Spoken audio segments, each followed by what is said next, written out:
So, hari ni aku nak ceritakan satu benda dekat korang. Sebab baru-baru ni aku ada post dekat komuniti iaitu aku nak buat segmen baru bernama Story of Izri. Dalam segmen ni, aku akan ceritakan real life story animation pasal aku, bukan pasal orang lain.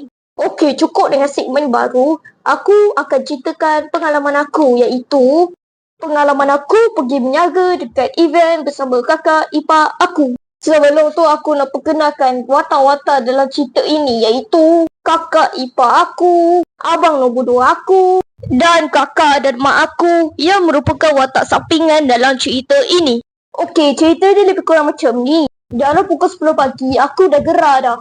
Bila kita orang dah sampai kat sana, tunggu apa lagi? Pergilah ke tempat yang kakak ipar aku dah pilih untuk berniaga. Bila kita orang dah sampai kat situ, kita orang pun decide nak pergi jalan-jalan kat sana. Kita orang beli aiskrim, beli air, beli makanan dan macam-macam lagi kita orang beli kat sana. Jadi lepas kita orang pergi jalan-jalan kat sana, aku ada bagi tahu kakak dengan mak aku yang aku nak tolong kakak ipar aku berniaga. Sebab time tu aku kena cari duit sebab aku nak beli telefon baru.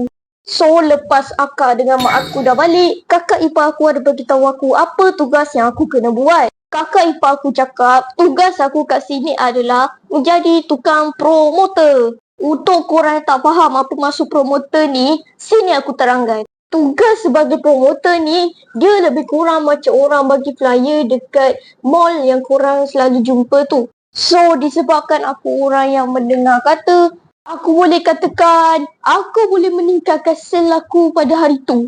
Oh ya, aku lupa nak bagi tahu. Kalau korang tanya, aku berniaga apa time tu? Time tu aku dengan kakak ipar aku berniaga jual popia. Tapi kita orang jual bukan ada satu perisa macam dalam gambar tadi. Kita orang ada jual macam-macam perisa. Kita orang jual perisa seaweed, salted egg, nestom, super ring. Tu je. So nak dipendekkan cerita, masa tu aku boleh dapat sale dalam 25 balang. Aku ada satu benda nak cerita dekat korang. Benda ni terjadi masa time tu aku nak buang air kecil. So, aku pun masuklah ke tandas. Dan aku perasan macam ada kekecohan sikit kat sana. Aku pun apa lagi, nak sibuk lah. So, bila aku tengok apa yang dikecohkan tu, rupanya, korang nak tahu tak apa yang aku nampak masa tu? Mangkuk tandas berdiri dalam tandas tu, pecah. Tapi guys, itu bukan penyebab aku tak nak buang air kecil masa tu. Tandas yang aku nak buang air kecil tu, semua dah penuh. Tak ada satu pun pintu yang terbuka. Macam ni. So, aku pun takkan dah tunggu lama datang dari situ. Aku pun keluarlah daripada situ. Okey, aku dah cerita apa yang terjadi pada hari pertama. Dan sekarang, masanya untuk hari kedua. Hari kedua ni, banyak benda menarik aku boleh cerita dekat korang. Okey, cerita pertama pada hari kedua ni, dia lebih kurang macam ni. Kita orang pun sampailah ke tempat berniaga. Masa ni kakak ipar aku tak ada sebab dia kena buat popiah dekat rumah. Lepas tu aku dengan mak aku pun pergilah makan dekat satu kawasan putra dekat sana. So, lepas makan, aku pun pergilah ke tempat berniaga tu dan korang dah tahu tak apa yang terjadi masa tu? Telefon aku masa tu hilang. Aku pun apa lagi, gelabarlah nak mencari. Tapi guys, rupa-rupanya abang nombor 2 aku tu, dia sengaja sorongkan telefon aku. Aku pun apa lagi, geramlah. Abang ni macam tak ada telefon je nak sorongkan telefon orang aku memang tak ada telefon pun. Dulu aku pakai satu phone Nokia je. Dia tipu tu deh. Dia dulu pernah pakai 1 juta telefon tau. Kau diamlah. Babak ni hanyalah rekaan semata-mata. Okey, itu cerita pertama aku. Ini adalah cerita kedua pada hari kedua. Okey, cerita kedua tu macam ni. Masa tu, aku ada beli satu air bandung pink ni. Korang kena ingat part ni sebab part ni akan jadi peranan utama dalam jalan cerita yang ke depan. So, lepas je beli air tu, aku terus minum. Lepas je aku minum, aku pun jalan-jalan lah dekat depan kedai aku tu kan. Tiba-tiba, akak kat depan kedai aku tu, dia tegur aku macam ni. Dek, gigi awak tu warna pink lah. Sambil dia bagi tisu ke aku. Aku rasa tu macam bengang lah kan. So, disebabkan aku tak percaya dengan cakap akak tu, aku pun masuklah balik ke tandas. Dan aku pun cek lah gigi dan memang betul pun. Gigi aku masa tu memang warna pink. Rupanya guys, aku mana tahu yang air bandung pink tadi tu, dia punya pewarna tu boleh melekat yang agak lama. Okey, itu cerita kedua. Dan sekarang, cerita ketiga. Okey, cerita ketiga bermula macam ni. Masa tu, ada seorang makcik ni, dia nak beli popi aku. Tapi sebelum tu, korang kena tahu something. Seaweed, harga dia RM13. Super Ring, satu egg dan Nestom harganya RM10. Kenapa aku pakai tahu benda ni? Sebab masa tu makcik tu dia nak beli seaweed. So dia kasihlah aku RM20.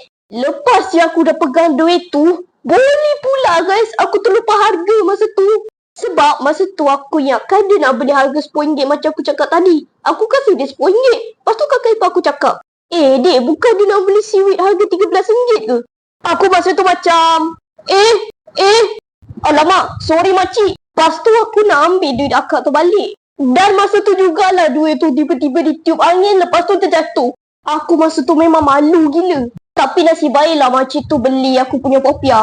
Dan sekarang, hari ketiga, iaitu hari terakhir. Hari ketiga ni, aku tak ada banyak benda menarik yang nak cerita sangat. Sebab hari tu pun hari last, tak ramai sangat orang. Sales pula tak banyak. Benda menarik pun macam ada orang lumba kereta mainan. Dan juga ada lagu. Lagu dia aku tak tahu apa nama dia. Tapi aku menari lah. Aku menari lebih kurang macam ni.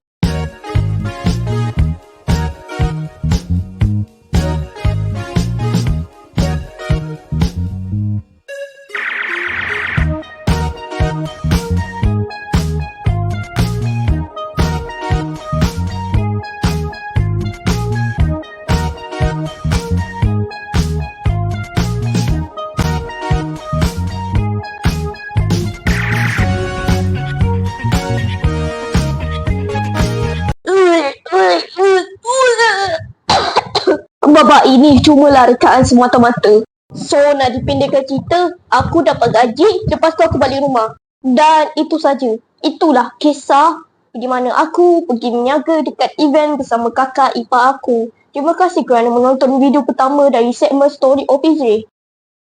Hi guys, terima kasih kerana menonton first episode daripada Story of Izri.